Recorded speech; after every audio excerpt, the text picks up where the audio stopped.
Hi, it's Elaine Hamilton-Grundy from the Reiki Center, and I'm going to be sharing with you the results for the Global Reiki Survey 2020 that we ran over May this year, right in the middle of lockdown. So, survey methodology suicide. But I have to say that the results have been amazing, and I think really a testament to the resilience of Reiki people who are doing a regular practice. The fact that we have found these incredible benefits that are happening with Reiki, and this is what I'd like to share with you today. So first of all, a bit about the methodology. We basically ran the survey from the 27th of April to the 2nd of June 2020. We had a total of 1,288 respondents. And we used the online software surveymonkey.com. Okay, the aims of the survey. Now, if you're a Reiki person, you already know that there is so much anecdotal evidence of the benefits of Reiki. But it's very difficult to talk about this sensibly with somebody else because it's just your experience. This survey helps to quantify the data that we already know. So essentially, when you've got over 1,000 people saying, yes, Reiki helps me in all of these different parameters, then there's something solid with which we can have serious conversations with healthcare providers and also with people who are looking to expand and extend their mental well-being as well as their physical well-being. So that's the main aim of this survey, to really quantify the anecdotal data. The second aim of this survey was to try and understand more deeply what are the success factors for using Reiki. Now, actually, this survey was already run in 2010 with a smaller number of people and with less questions around this. So we already had a kind of hypothesis we were working on, and we wanted to validate that and to double check it. And the main validation was really around self-practice. So if I do my self-practice on myself, these are the kind of results that I'm seeing. And then the final, this is a new aim for this survey 2020, is to take a look at the education. In the last 10 years, there has been a huge shift in the way that we teach Reiki. And essentially, it was just to have a curious look at this. Let's go on to the actual findings. So the first finding is that Reiki is a proven tool to increase wellness and decrease stress. We had phenomenal results with this. 91% of respondents reported an improvement in overall wellness, and this is since beginning their Reiki practice. 92% reported increased feelings of peace, 87% more contentment, 85% less stress. Now, these measures are actually better than the 2010 survey, and considering this questionnaire was filled out during lockdown, I mean, it's extraordinary, right in the middle of this pandemic, and people are like, yep, feeling more peace, feeling less stress. Amazing, really amazing. So a real testament of the benefits of our Reiki self-practice. The second finding I'd like to highlight is that there are the most significant benefits are seen in mental and emotional well-being. So 87% reported less anger, 86% less anxiety and worry, and 84% more happiness. Now, also in this survey, we asked for case studies and open question sharing. So we got thousands of anecdotal stories and personal experiences of the benefits of Reiki. That's also included in a couple of blogs that I've written and in the full report as well. And it's just beautiful to read. There are so many amazing, amazing little stories and testimonials, really, of what Reiki has done for people. And it's just so heartwarming. Now, the third key finding is that Reiki also does help with physical health and lifestyle changes too. Now, often the way that we look at Reiki is that we look at it as a complementary therapy. And so a lot of our focus and energy is on trying to heal physical ailments, illnesses, things like this. But it's important to note that actually the survey is showing that the mental emotional benefits are stronger. So these are really the first things that we should be looking at rather than focusing too much on the physical. However, the physical parameters are also relevant and important, particularly around the well-being and building up of immune system. So here we are bang in the middle of COVID still, and it's interesting to note that 80% of the respondents found that they suffered less flu and cold. So there is an indication that Reiki is a very powerful aid to help our immune system. Other things that also saw great improvements, 72% saw improvements in headaches and migraines. That's obviously for those who suffered from them in the first place. 69% in lowering of muscle cramp and pain. And 66% reported improved sleep. So that's great. So as a simple method for self-help, Reiki really does seem to provide a huge amount of benefits across many different parameters. So moving on to the key success factor for Reiki itself as a Reiki person. I'm sure you're very keen to know what that is. And surprise, surprise, it's your self-treatment. So the more self-practice you do, the better the results. And this is actually the same as the 2010 report. So it's interesting to see that there is a very strong correlation. In fact, the strongest correlation was on this measurement. So there were a couple of other things that follow that were important, but this is the number one. The more hours you put, the more results you get. So in terms of self-practice, it is important to note that 82% of respondents who do less than an hour per week still improve. So it's not to say that you have to do the 1 hour a day practice. That's actually quite an interesting finding in itself. Is just some practice is going to start showing you some kind of improvements. But as you can see from this chart, there is a very strong correlation. So the orange is the improved significantly. So that's the top end of it. And you can see that this grows very dramatically with the number of hours a practitioner is doing over time. And practitioner, I mean, user of Reiki. So if you're doing your hour a day, then you are right up there at the top with 77% noticing a significant improvement in overall wellness since starting Reiki. And if you're doing less than an hour a week, you're still, if you notice, there's still 82% of you that are noticing some. So that's the orange plus the blue line. But obviously those noticing a significant improvement is much lower at 30%. So this is just to give you an indication, and you can choose obviously, but it's just to show you for yourself that there is a difference in your practice. The more you commit, the more you get out of it. And that really is a very important kind of criteria for you to hold yourself against. Also notice in this next chart that the Reiki benefits culminate really quickly.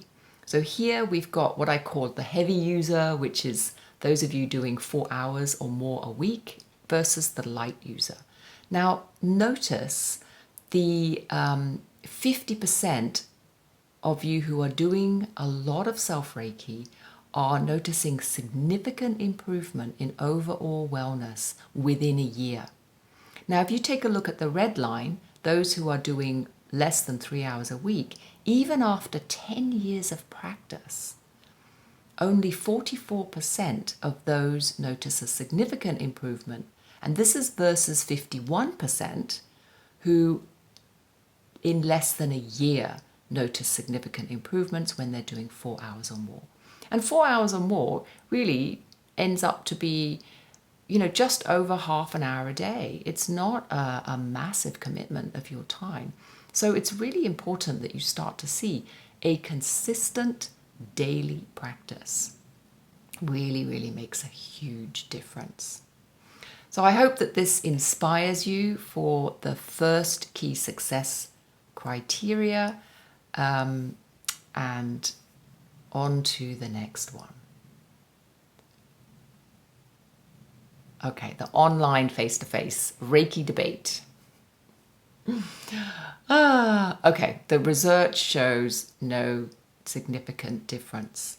Okay, this is just really, especially at the time of COVID, please let's not deny the online platform in a time where we so desperately need Reiki in the world, and when the online platform is available. So it's looking at the evolution of Reiki. We must move with the times. And this research, I hope, puts a full stop under this debate. The online respondents received equal benefits. So I want to share with you a chart that shows this perfectly. And it's simply the online versus face-to-face. And this is the difference. So this is taking the percentage of those who noted that they had improved or improved significantly, all of these different factors. So you can see as you run your eye down it, there are certain things that the face-to-face respondents have noticed a better improvement. So for example, headaches or migraines, anger, fears and phobias. But then there are others whereby it's identical, or if anything, the online notices a slight advantage here. So when we look at the really important aspects of self-love or peace, overall wellness, these are almost identical. And so this whole idea that the online education is ineffective or deficient in some way, we really need to remove from our conversations. What we need to be talking about is how we can go online effectively and maintain the same integrity of the education. And there are many platforms to help us do that now. Obviously, the online attunements, this is another debate, but the results show quite clearly that online attunements are clearly working as well. So I really hope that this at least begins a discussion within our associations and within our communities to be more open-minded. People really need Reiki right now. The results speak for themselves. That Reiki appears to be almost COVID-proof in terms of the way that people are managing their resilience, managing their well-being, managing their immune system. And for us to just cut it off at the knees and say no online is really ridiculous and actually a real disservice. It's a disservice to Reiki. It's a disservice to our societies and our communities. And so I hope this one piece of data just helps you to shift some of your prejudices, if you are holding any. Okay, the next finding. There is a trend. I say there is a trend. There appears to be a trend. As this is the first data point, we can't say for sure it's a trend. However, we're looking at how it is trending over time. So what we do is we look at the respondents and how much experience they have with Reiki. Then we plot it. So there is a indication that the length of training is shortening, and so there is a higher prevalence of, say, one-day workshops and online workshops, and there is a lowering of prevalence of the typical 2-day weekend workshop. Now, what's interesting about this is it doesn't appear to be having an impact on the results. So this next chart, I know it's a little bit full of information, but it's really just to show you that for those who are doing 1 day, for example, if I just point your attention to the 1 day versus 2 day, you can see that there's very little difference in the results across the parameters. And if you look at even a few hours, you will notice that in some, like overall wellness, there's quite a big difference. And for things like physical muscle pain, headaches, things like this. But then when you come down to colds and flus, or anger, and then some of them are even better, like fear and phobias. So it's really a mixed bag of results, which really, again, shakes things up a little bit. Like if people who, after just a few hours of Reiki education, are managing to get these results, then it is actually suggesting that we also have to loosen our hold on what the correct education looks like. So clearly, some people are gaining the same benefits or very similar benefits when they're just doing a couple of hours versus those who are doing 2 or 3 days. So I think really, again, we have to come back to this idea that Reiki is expanding, it's evolving, and it's growing, and it's finding the right people. The right people are finding the right courses, and we must trust that more. Another element of the survey was that there did seem to be some indication that a Reiki community is helpful, which is great for those of you who are giving communities, and actually most of us are. So in terms of the results, the majority of teachers are providing ongoing support, whether that be email or phone support, whether that be face-to-face or online gatherings, regular newsletters, or kind of social media interactions. So at the end of the day, if you take a look at this chart here, you will see that there is a slight kind of benefit to this. I say slight, actually, in some of them they are quite strong. So for example, those teachers, or should I say those students who are receiving email phone support, 55% of them have noticed that their overall wellness has improved significantly. And this is versus 43% right at the bottom who have had no further interaction with their teacher. So there is some indication that actually finding a teacher who is offering ongoing support or finding a Reiki community is something that can be very advantageous to your well-being. And that kind of makes sense, right? Because as a community, or if you have a kind of teacher community or gathering where you're with other like-minded people, you're much more likely to be inspired and to continue your self-practice. And at the end of the day, the self-practice is the key to success. So anything that you can do to build your self-practice into a more consistent and ongoing kind of habit is going to be a good thing. So this is a very quick run through of the information from the survey, and there is a lot more information online on the webpage that is in the notes below. And also you can download the 110-page report. Yes, I am a geek. And the information is fascinating, and I'm sure that you will enjoy reading through all the case studies as well. I've compiled those in different blogs on my website, and also it is also in the report as well. So that a great thank you to everyone who helped contribute to this.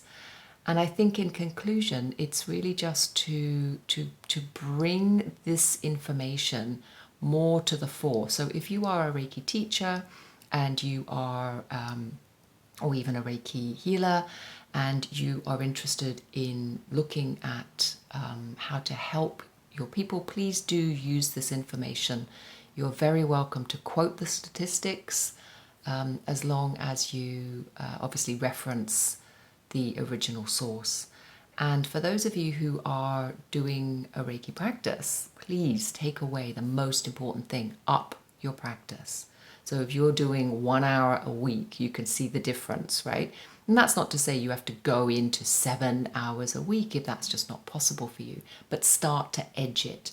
And I think the most important thing is the daily practice. So really starting to build in to your week half an hour a day to come into your own sense of self.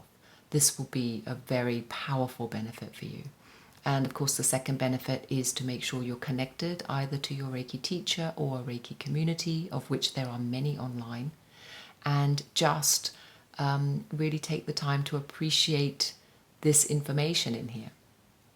For those of us who are teachers, I think that one of the greatest, I guess, cracking open that can happen with this survey is to maybe expand your viewpoint as to the education of Reiki. It is changing and it is growing. The online platform is growing, and thank goodness. The education and the way that we teach and the way that we are trained is changing. And what this does, as far as I'm concerned anyway, is broaden the appeal. If we stay stuck in our educational parameters, then there's just no space to grow. And I think this is a really important finding of this survey, is that actually it doesn't really seem to matter that much how the students of Reiki are getting the information or getting the attunements. What is the most important thing is what they're doing with it afterwards. So when you're looking at it from your own perspective, from your own teaching perspective, or as a student from your own ongoing perspective, how are you being supported or supporting this ongoing dedication to self-practice? That's the most important thing. To end, I'd like to just list these wonderful websites and associations and teachers who have helped along this. I'd really like to thank my own teacher community for your efforts in forwarding out this survey to others, and also to all of you who took the time and the energy to fill it out. Thank you so much.